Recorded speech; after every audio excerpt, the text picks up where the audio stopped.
Il y a plusieurs problèmes, mais il faut effectivement, moi je suis tout à fait en accord, traiter les choses de manière globale.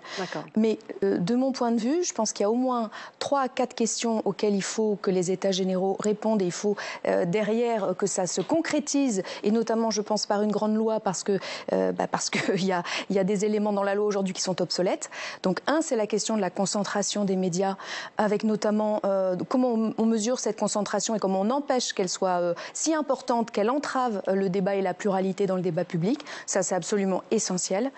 Mais 2, il y a aussi la question du service public de l'audiovisuel qui a été fragilisé il y a 1 an par la décision d'Emmanuel Macron de supprimer la redevance. Il faut quand même qu'on réponde à cette question. Quels moyens pour un service public d'audiovisuel qui garantisse lui aussi donc là, une médias qualité privés, de l'information. médias publics.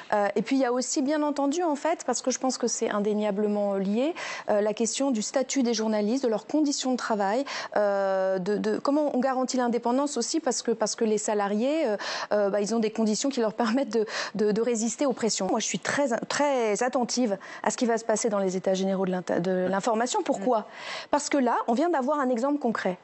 Sur la protection des sources, on a voté une résolution ici même à l'Assemblée nationale sur ce texte européen. Et on a adopté un amendement tous ensemble dans l'hémicycle disant « il ne faut pas que la protection des sources soit remise en cause au nom du secret d'État ». On l'a adopté ici. Que fait le gouvernement français en Europe ? Il s'assoit sur une décision souveraine du Parlement prise à l'appui de plusieurs bancs sur l'initiative d'une de mes collègues. C'est la majorité qui va vous répondre. Donc je veux dire, à un moment donné, c'est vrai que les interrogations sur que va faire le pouvoir dans ces États généraux de l'information, on ne peut que se les poser.